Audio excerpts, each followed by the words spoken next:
आज आपण पाहणार आहोत चिंचाची चटणी कशी बनवायची। अगदी झटपट गॅस न वापरता आपण ही चटणी बनवणार आहोत। तर ही चटणी बनवायला देखील तेवढी सोपी आहे आणि मेन म्हणजे कमी इन्ग्रेडियंट्स मध्ये झटपट बनवून तयार होते। अगदी कशाबरोबरही तुम्ही भाजीला काही नसेल तर तुम्ही ही चटणी बनवून तयार करू शकता। तर इथे मी 2 बुटुक चिंचाचे घेतलेले आहेत। भरपूर असे लसूण घेतलेला आहे, लसणाच्या पाकळ्या, 1 चमचा जिरे, लाल तिखट व साखर घेतलेली आहे, 1 छोटी वाटी। तर आता जी ही चिंच आहे ती मी छान स्वच्छ धुवून घेणार आहे, जेणेकरून याला जर काही घाण वगैरे असेल किंवा याची जी सालं असतात तर ती असतील तर ती निघून जातील। तर आल्हाद अशी मी ही चिंच छान धुवून घेणार आहे।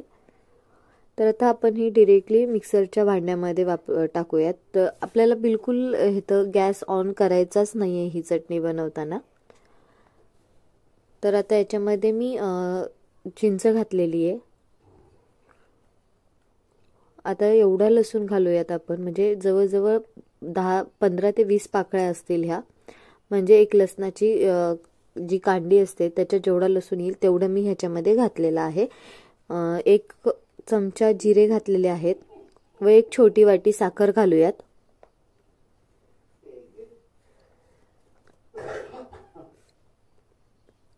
आता याच्यामध्ये 2 चमचे मी हे घालणार आहे, लाल तिखट। तुम्ही लाल तिखट तुमच्या आवडीच्या प्रमाणानुसार तुम्ही कमी जास्त करा।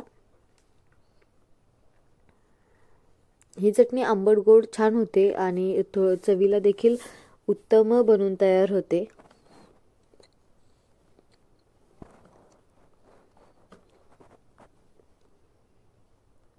आता याच्यामध्ये चवीनुसार मीठ घालूयात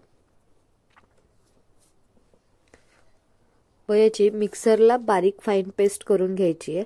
आता इथे पाहू शकता मी आधी थोडं देखील पाणी घातलेलं नव्हतं, ती डायरेक्टली मी बारीक केली।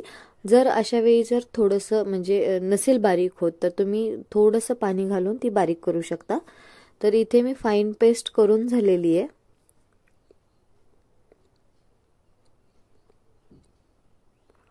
तर तुम्ही पाहू शकता मी आता एका वाटीमध्ये सर्व करणार आहे। चवीला एकदम उत्तम ही बनवून तयार होते आणि झटपट बनवून तयार होते। कधीतरी काहीतरी वेगळ्या टेस्टचं आपल्याला जर काही असं चमचमीत आणि खायची वगैरे इच्छा होते तेव्हा ही चटणी बेस्ट ऑप्शन आहे आणि झटपट कमी जे हाताशी असणारे साहित्य त्याच्यापासून ही चटणी बनते।